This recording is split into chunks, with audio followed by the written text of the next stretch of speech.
Okay, good morning, everyone.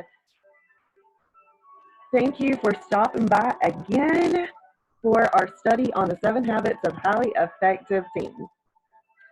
So, yesterday we started reading about the first habit, being proactive.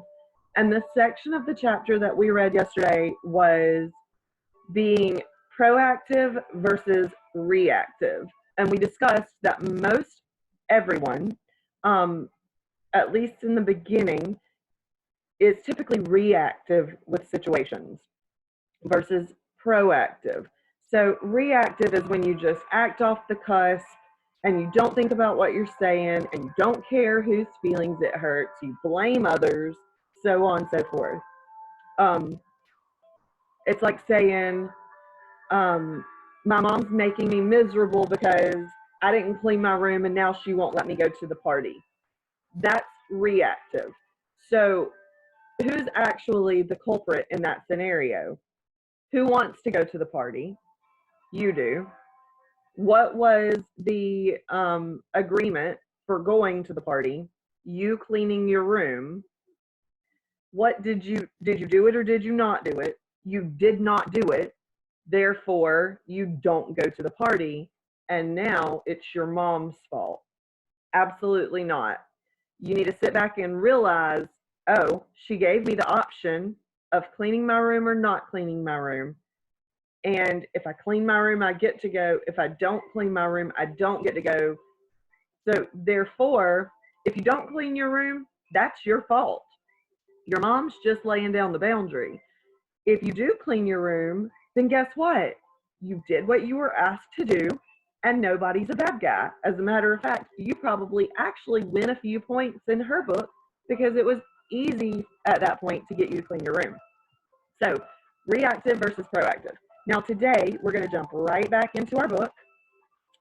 And let's see where, it's right here. Okay. And we're going to pick up where we left off. All right. So, yesterday, I asked you to try and be more proactive than reactive. And hopefully, you guys were successful with that homework. And I hope you wrote it down. And I hope that you're keeping track of your personal bank accounts also, because that definitely will hold you accountable and it will help you see and realize that really these habits help tremendously. Okay, here we go. We can control only one thing. The fact is, we can't control everything that happens to us. We can't control where our ancestors came from, who will win the Super Bowl, how much tuition will be next fall, or how others might treat us. But there is one thing we can control: how we respond to what happens to us. And that is what counts. This is why we need to stop worrying about things we can't control and start worrying about things we can. Picture two circles. The inner circle is our circle of control. Oh no, what happened? Really? Hold on, guys, I'm sorry. Okay, so here's your circle.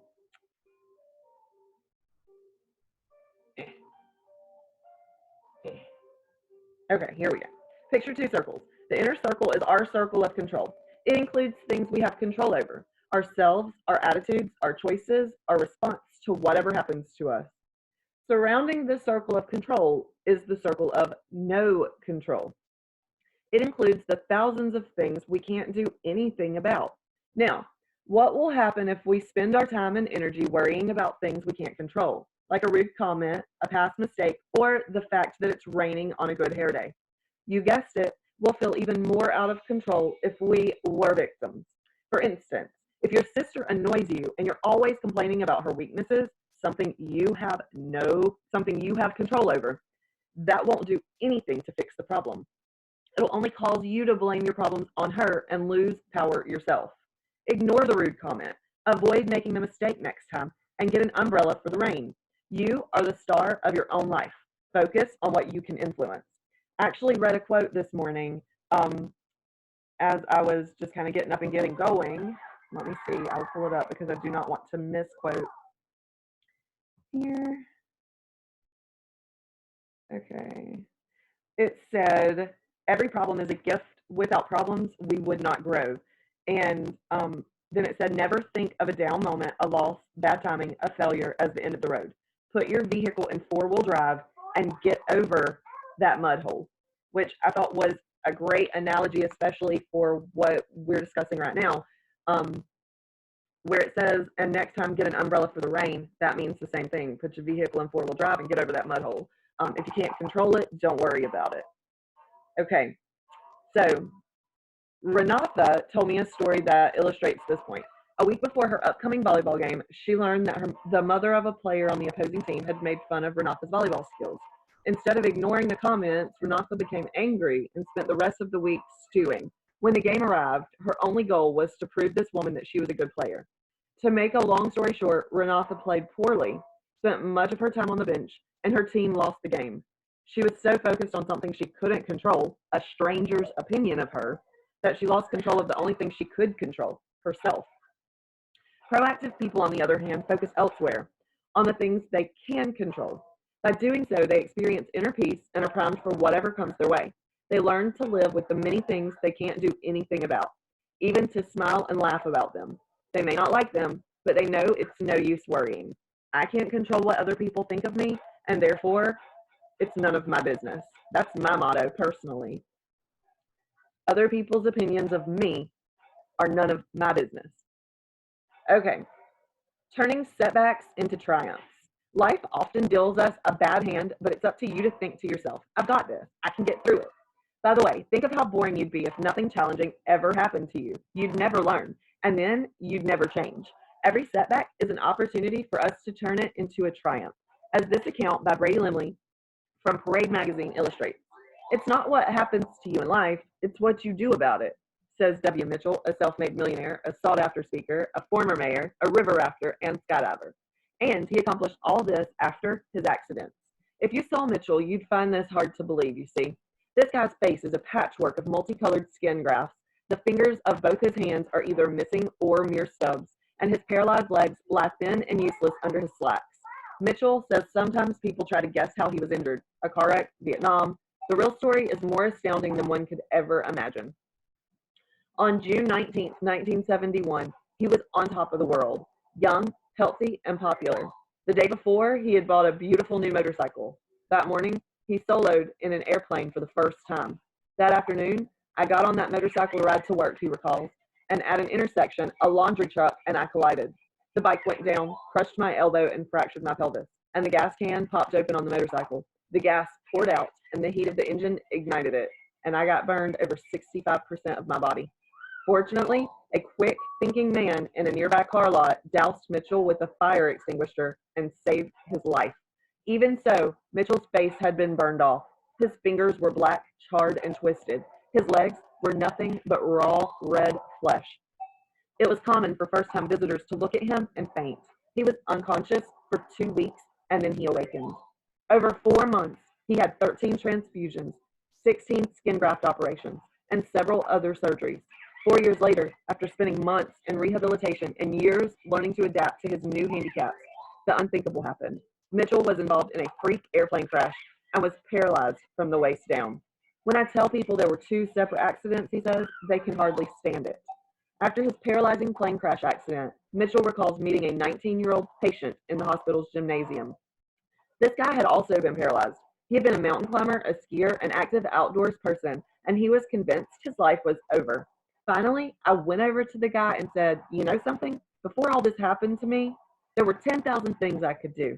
Now, there are 9,000. I could spend the rest of my life dwelling on the 1,000 that I lost, but I chose to focus on the 9,000 that are left. Mitchell says his secret is twofold. First is the love and encouragement of his friends and family, and second is a personal philosophy he has gleaned from various sources. He realized he did not have to buy into society's notion that one must be handsome and healthy to be happy. I'm in charge of my own spaceship, he states emphatically. It is my up, my down. I could choose to see this situation as a setback or a starting point. I like how Helen Keller put it, so much has been given to me, I have no time to ponder that which has been denied. Although most of our setbacks won't be as severe as Mitchell's, all of us will have our fair share. You might get dumped, you might lose an election at school, you may even get beaten up. You may not get accepted to the school of your choice. You may become seriously ill. I hope and believe that you will be proactive and strong in these defining moments. I remember a major setback of my own. 2 years after I had become the starting quarterback in college, I seriously injured my knee, had surgery, fell behind, and subsequently lost my position. Coach called me into his office just before the season began and told me they were handing the starting job to someone else. Look at this as an opportunity to grow. Oof. I felt sick. I'd worked my whole life to get to this position. It was my senior year. This wasn't supposed to happen. As a backup, I had a choice to make. I could complain, badmouth the new guy, and feel sorry for myself, or I could make the most of the situation. Luckily, I decided to deal with it. I was no longer throwing touchdowns, but I could help in other ways. So I swallowed my pride and kept supporting the team, working hard and preparing for each game as if I were the starter. I chose to keep my chin up. Was it easy? Not at all. I often felt like a failure. Sitting out every game after being the starter was humiliating. Keeping a good attitude was a constant struggle. Was it the right choice, though? Definitely. I wore out my bum on the bench all year, but I contributed to the team in other ways by supporting the new guy and helping to prepare our defense each week for the opposing team's offense. Most important, I took responsibility for my attitude. I cannot begin to tell you what a positive difference this singular decision made in my life. Rising above abuse. One of the most intense and difficult setbacks in all is coping with abuse. I'll never forget the morning I spent with a couple of teens, mostly young women, but also some young men who had been sexually abused as children, were victims of date rape, and were otherwise abused emotionally or physically. Heather told me this story. I was sexually abused at 14. It happened when I was at a fair. A boy from school came up to me and said, "I really need to talk to you. Come with me for a few minutes. Come with me for a few minutes." I never suspected anything because this guy was my friend and had always been really nice to me. He took me on a long walk and we ended up down at the dugouts at the high school. That was where he raped me. He kept telling me, "If you tell anyone, no one will believe you. You wanted this to happen to you anyway." He also told me that my parents would be so ashamed of me. I kept quiet about it for 2 years. Finally, I was attending a help session where people who were abused told their stories. And this one girl got up and told a story similar to mine. When she said the name of the boy that abused her, I started to cry because it was the same one who had raped me. It turned out that there were 6 of us who were victimized by him. Fortunately, Heather is now on the road to recovery and has found tremendous strength in being part of a team group that is trying to help other abuse victims. By coming forward, she put a stop to more girls getting attacked by the same boy. That is a proactive and powerful act. Bridget's story, unfortunately, is very common. At the age of 5, I was sexually abused by a family member. Too afraid to tell anyone, I tried to bury my hurt and anger. Now that I've come to terms with what happened, I look back on my life and can see how it has affected everything. In trying to hide something terrible, I ended up hiding myself. It wasn't until 13 years later that I finally confronted my childhood nightmare. Many people have been through the same experience as I have, or something that is related. Most hide it. Why? Some are afraid of their lives. Others want to protect themselves or someone else. But whatever the reason, hiding it isn't the answer. It only leaves a cut so deep in the soul that it seems that there's no way of healing it. Confronting it is the only way to sew up that bleeding gash. Find someone to talk to, someone you feel comfortable with, someone you can trust. It is a long and difficult process, but once you come to terms with it, it's only then that you can start to live. If you've been abused, it's never your fault, and the truth has to be told. Abuse thrives in secrecy. By telling another person, you immediately lighten the load you carry. Talk with a loved one or friend you can trust. Go to sexual abuse support meetings or visit a professional therapist. If the first person you share your troubles with isn't receptive, don't give up. Keep sharing until you find someone who is. Sharing your secret with another is an important step in the healing process. Take the initiative to do it. You don't need to live with this burden or for one day longer. Please refer to the abuse hotlines listed in the back of the book for help or information. You can also go to a teacher or a counselor at school. We are required to report anything that we have been told has been disclosed to us if it involves any kind of abuse at all. Okay, this is the last section we're going to read today, and this is where your assignment for today is going to come from. Now remember, you still have your personal bank account to keep track of. You're still practicing being proactive instead of reactive, and you're still trying to determine which one of these 7 habits you want to do your PowerPoint presentation on, okay? But you do have little writing assignments every day because after all, this is English language arts, and we will write daily on different topics that we discuss, okay? So, becoming a change agent. I once asked a group of teenagers, who are your role models? One girl mentioned her mother. Another kid talked about his brother. One guy was noticeably silent. I asked him who he admired. He said quietly, I don't have a role model. All he wanted to do was make sure he didn't turn out like the people who should have been his role models. Unfortunately, this is the case with many teens. They come from messed up families and may not have anyone to pattern their lives after. The scary thing is that bad habits such as abuse, alcoholism, and welfare dependency are often passed down from parents to kids. And as a result, dysfunctional families keep repeating themselves. Sometimes these problems go back for generations. You may come from a long line of alcohol or drug abusers. You may come from a long line of dependency on welfare. Perhaps no one in your family has ever graduated from college or even high school. The good news is that you can stop the cycle. Because you are proactive, you can stop these bad habits and circumstances from being passed on. You can become a change agent and pass on good habits to future generations, starting with your own kids. A tenacious girl named Hilda shared with me how she has become her family's change agent. Education wasn't a priority in her home. There were too many other things to worry about, says Hilda. My mom worked in a sewing factory for very little money, and my father worked for slightly over minimum wage. I would hear them arguing over the money and how they were going to pay the rent. The highest grade my parents went to in school was the 6th grade. As a young girl, Hilda vividly remembers her dad being unable to help her with any homework because he couldn't read English. This was hard on her, and she could see the consequences of a lack of education. When Hilda was in junior high, her family moved from California back to Mexico.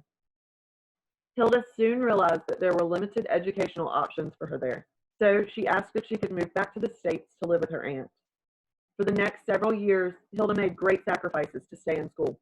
It was hard to be crowded into a room with my cousin, she says, and have to share a bed and work to pay them rent as well as go to school, but it was worth it. Even though I had a kid and got married in high school, I kept going to school and working towards finishing my education. I wanted to prove to my dad that no matter what, he was wrong when he said that no one in our family could become a professional. Hilda will soon be graduating with a university degree in finance. She wants her educational values to be passed on to her kids. Today, every time I can, when I'm not in school, I sit on the sofa and I read to my son. I'm teaching him how to speak English and Spanish. I'm trying to save money for his education. One day, he will need help with his homework, and I will be there to help him. I interviewed another 16-year-old kid named Shane from the Midwest who is also becoming a change agent in his family. Shane lives with his parents and 2 siblings in the projects, a low-income section of town. Although his parents are still together, they're constantly fighting and accusing each other of having affairs. His dad drives a truck and is never home. His mom smokes weed with his 12-year-old sister. His older brother failed 2 years of high school and finally dropped out. At one point, Shane lost hope. Just when he thought he'd hit rock bottom, he got involved in a character development class at school and taught the 7 habits. And he began to see that there were things he could do to seize control of his life and create a future for himself. Fortunately, Shane's grandfather owned the upstairs apartment where Shane's family lived. So Shane paid him $100 a month rent, and he moved to that apartment. He now has his own sanctuary and is able to block out everything he doesn't want to be a part of on the floor below. Says Shane, things have gotten better now. I treat myself better, and I show myself respect. My family doesn't have very much respect for themselves. Although nobody in my family has ever gone to college, I have been accepted to 3 different universities. Everything I do now is for my future. My future is going to be different. I know I won't sit down with my 12-year-old sister and smoke weed. You have the power within you to rise above whatever may have passed down to you. You may not have the option of moving upstairs to escape from it all as Shane did, but you can figuratively move upstairs in your mind. Excuse me. No matter how bad your predicament is, you can become a change agent and create a new life for yourself and whatever may follow. So I'm going to stop right there reading. And I'm going to say to you guys that that's easier than it sounds, or that is harder than it sounds, right? If you're someone who has been raised in a life of abuse, or you have parents who don't care, some of you also have learned through that not to care. Others of you recognize that there's a problem and you do care and you don't want to end up, you know, as a 27-year-old dad or mom smoking weed with their 12-year-old daughter. Like literally nothing for nothing and nothing against any of your parents, but that's not what parenthood is. Okay? So if that's what your life is today, then you've got to be the one that says, I'm going to be the change agent here. Now, your assignment for tonight is to write a paragraph about someone in your life who has been a good role model. And if you're like Hilda or you're like Shane and you don't have someone in your life who has been a good role model, then I want you to write a paragraph about things that you can do in order to become a change agent. Okay? So that's your homework. You're either writing a paragraph about someone in your life who has been a good role model, or you're writing a paragraph about how you can become a change agent in your life. All right, I hope everyone understands. I hope you enjoyed today's little read, and I will catch you on the flip side. Have a great day.